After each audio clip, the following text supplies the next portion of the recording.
Hi friends, ration ക്രിയേഷൻസിൻ്റെ പുതിയൊരു വീഡിയോയിലേക്ക് എല്ലാവർക്കും സ്വാഗതം. മുഗൾ ചക്രവർത്തി അക്ബർ വിവാഹം ചെയ്ത രജപുത്ര രാജകുമാരിയാണ് ജോധാബായി. അവരെക്കുറിച്ച് കേൾക്കാത്തവർ വിരളമായിരിക്കും. പ്രത്യേകിച്ച് ഹൃതിക് റോഷനും ഐശ്വര്യ റായും തകർത്തഭിനയിച്ച ജോധ അക്ബർ എന്ന ഹിന്ദി സിനിമ ഇറങ്ങിയ ശേഷം ജോധാബായിയെക്കുറിച്ചും അക്ബറിൻ്റെ മരണശേഷം അവരുടെ ജീവിതം എങ്ങനെയായിരുന്നു എന്നതിനെക്കുറിച്ചുമാണ് ഈ വീഡിയോയിൽ പറയാൻ പോകുന്നത്. അപ്പോൾ വീഡിയോയിലേക്ക് പോകാം. Welcome to Rashan creations again. It's me RFK. Mughal സാമ്രാജ്യത്തിൻ്റെ മൂന്നാമത്തെ ചക്രവർത്തിയായ അക്ബറിൻ്റെ നാലാമത്തെ പത്നിയും അദ്ദേഹത്തിന് ഏറ്റവും പ്രിയപ്പെട്ടവളുമായിരുന്നു മറിയം ഉസ് സമാനി എന്ന ജോധാബായി. അമേറിലെ അഥവാ ഇപ്പോഴത്തെ ജയ്പൂരിലെ രാജാ ബിഹാരിമാലിനും അദ്ദേഹത്തിൻ്റെ പത്നി റാണി മൈനാവതിക്കും ജനിച്ച രാജ്പുത് രാജകുമാരിയായിരുന്നു അവർ. 1556 ഒരു പ്രധാന മുഗൾ ഉടമ്പടിക്ക് ബിഹാരിമാൽ സഹായിച്ച വിവരമറിഞ്ഞ അക്ബർ ബിഹാരിമാലിനെ ഡൽഹി കോടതിയിലേക്ക് ക്ഷണിക്കുകയും പാരിതോഷികം നൽകുകയും ചെയ്ത സംഭവമുണ്ടായിരുന്നു. അതുകൊണ്ട് തന്നെ ജോധാബായിയുടെ അച്ഛനോട് അക്ബർ ചക്രവർത്തിക്ക് ഒരു പ്രത്യേക പ്രതിബദ്ധത ഉണ്ടായിരുന്നു. കുറച്ചു കാലം കഴിഞ്ഞപ്പോൾ മേവാത്തിന്റെ മുഗൾ ഹക്കീമായിരുന്ന അക്ബറിന്റെ സഹോദരി ഭർത്താവായ മിർസ മുഹമ്മദ് ഷെരീഫുദ്ദീൻ ഹുസൈൻ മേവാത്തിന്റെ മുഗൾ ഗവർണറായി നിയമിതനായി. അതിനുശേഷം 1562 മിർസ അമേർ ആക്രമിക്കുകയും തുടർന്ന് ബിഹാരിമാലും കച്വാഹാസും അമേർ വിട്ട് കാടുകളിലും മലകളിലും താമസിക്കുവാൻ നിർബന്ധിതരാകുകയും ചെയ്തു. എന്നിരുന്നാലും മിർസയ്ക്ക് പേഷ്കാഷ് എന്നറിയപ്പെട്ടിരുന്ന ഒരിനം കമ്മീഷൻ നൽകാമെന്നും ഒപ്പം നിശ്ചിത തുകയ്ക്കുള്ള ബന്ദികളായി മകനായ ജഗന്നാഥനെയും രണ്ട് മരുമക്കളായ ഖാൻ സിംഗ്, രാജ് സിംഗ് എന്നിവരെയും ബിഹാരിമാൽ നൽകി. ഇതിന് ഒരു പരിഹാരം കണ്ടെത്താൻ ബിഹാരിമാൽ അക്ബർ ചക്രവർത്തിയെ നേരിൽ കാണാൻ തീരുമാനിച്ചു. ഒരിക്കൽ അക്ബർ മൊയിനുദ്ദീൻ ചിസ്തിയുടെ ശവകുടീരത്തിന് പ്രാർത്ഥന നൽകുവാൻ അജ്മീരിലേക്കുള്ള യാത്രയിലായിരുന്ന സമയത്ത് ബിഹാരിമാൽ അക്ബറുടെ ഉപദേഷ്ടാവായിരുന്ന ചാഗ്തായ് ഖാനെ സമീപിച്ച് തങ്ങളുടെ ദുരനുഭവം വിവരിച്ചു.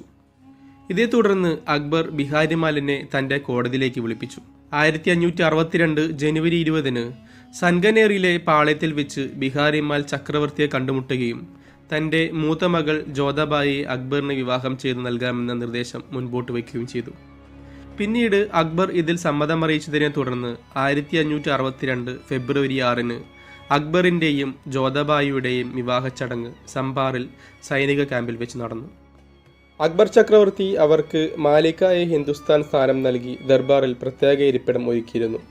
കൂടാതെ ലങ്കർ ഖാൻ എന്നറിയപ്പെടുന്ന പ്രത്യേക അടുക്കളയും മറിയം ഉസ് സമാരി മഹൽ അല്ലെങ്കിൽ ജോധാബായി മഹൽ എന്നറിയപ്പെട്ട കൊട്ടാരത്തിൽ തൻ്റെ ഇഷ്ടദേവനായ ശ്രീകൃഷ്ണനെ ആരാധിക്കാൻ പൂജാമുറിയും ഒരുക്കി നൽകിയിരുന്നു. ജോധാബായിയുമായുള്ള അക്ബർ ചക്രവർത്തിയുടെ വിവാഹം അദ്ദേഹത്തിൻ്റെ മതപരവും സാമൂഹികവുമായ നയങ്ങളിൽ ക്രമാനുഗതമായ മാറ്റം വന്നതായി ചരിത്രരേഖകൾ കാണാം. അവരുടെ ബുദ്ധിവൈഭവം കൊണ്ട് ചില സുപ്രധാന കാര്യങ്ങൾ അക്ബർ അവരോടും കൂടി ആലോചിക്കുമായിരുന്നു. ആയതിനാൽ തന്നെ തൻ്റെ അന്തഃപുരത്തിൽ ഒരു പ്രധാന സ്ഥാനം നേടിയിരുന്നു ജോധാബായി. 1564 ഒക്ടോബർ 19 ജോധ ഇരട്ടക്കുട്ടികളെ പ്രസവിക്കുകയുണ്ടായി. പക്ഷേ 2 കുട്ടികളും അധികകാലം ജീവനോടെ ഉണ്ടായിരുന്നില്ല. പിന്നീട് വഴിപാടുകൾക്കും നേർച്ചകൾക്കും ഒടുവിൽ 1569 ഓഗസ്റ്റ് 31 വീണ്ടും ഒരാൺകുട്ടി പിറന്നു. അവർ അവന് സലീം എന്ന പേരിട്ടു.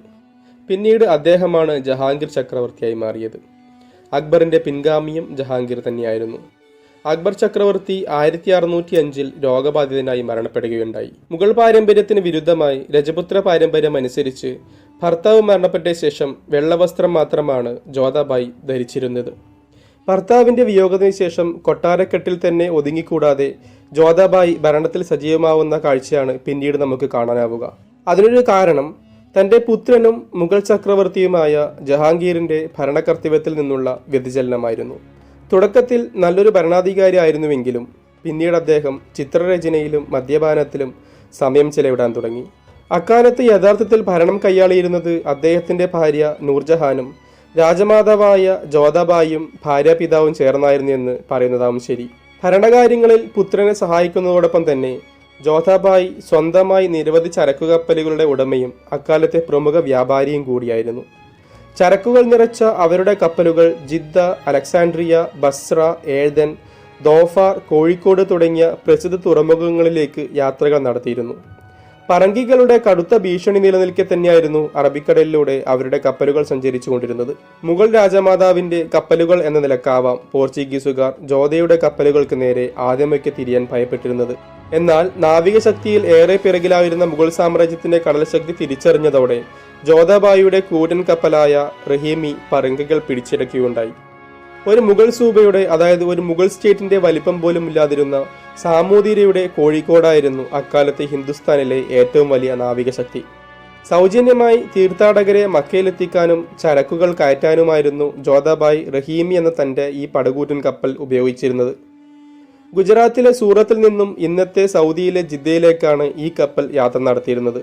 സൂറത്തിലാകട്ടെ യാത്രികർക്ക് താമസിക്കാനുള്ള സത്രമായ ഒരു മുസാഫിർ ഖാനയും മസ്ജിദും ജോധ നിർമ്മിക്കുകയുണ്ടായി. എന്നാൽ ഇന്നിവ നിലവിലില്ല. ഗുജറാത്തിലുണ്ടായ ഒരു ഭൂകമ്പത്തിൽ അവ നശിച്ചുവെന്നാണ് കരുതപ്പെടുന്നത്. ജോധയുടെ റഹീമി കപ്പൽ വിട്ടുകിട്ടാൻ അവസാനം ജഹാംഗീറിന് പറങ്കികളുടെ ആധിപത്യത്തിന് കീഴിലുണ്ടായിരുന്ന ദാമൻ ആക്രമിക്കേണ്ടി വന്നു. 10 ലക്ഷമായിരുന്നു ജഹാംഗീർ വാർഷിക സംഖ്യയായി ജോധാബായിക്ക് നൽകിയിരുന്നത്. നിരവധി സത്രങ്ങളും കിണറുകളും പൂന്തോട്ടങ്ങളും ജോധാബായി നിർമ്മിച്ചിട്ടുണ്ട്. മാലിക എ ആലിയ, വാലിദെ സുൽത്താൻ പദവികളും ദർബാറിൽ പ്രത്യേക സ്ഥാനവും ജഹാംഗീർ അവർക്ക് നൽകിയിരുന്നു. ആരോഗ്യം നശിക്കുന്നതുവരെ തന്റെ പുത്രനായ ജഹാംഗീറിനെ സഹായിക്കാൻ മുഗൾ ദർബാറിൽ അവർ സ്ഥിരമായി എത്താറുണ്ടായിരുന്നു. 1623 ഒരു മെയ് മാസത്തിലാണ് ജോധാബായി മരണപ്പെടുന്നത്. അവരെ ഏറെ സ്നേഹിച്ചിരുന്ന പുത്രൻ ജഹാംഗീർ അവരുടെ പേരിൽ ലാഹോറിൽ പള്ളിയും പൂന്തോട്ടവും അവരുടെ മരണശേഷം ഓർമ്മക്കായി ആഗ്രയിലെ സിക്കന്ദ്രയിൽ അക്ബറിന്റെ ശവകുടീരത്തിനു സമീപം ശവകുടീരവും പൂന്തോട്ടവും നിർമ്മിക്കുകയുണ്ടായി. അവസാന കാലം വരെ ശ്രീകൃഷ്ണ ഭക്തയായാണ് ജോധാബായി ജീവിച്ചിരുന്നത്.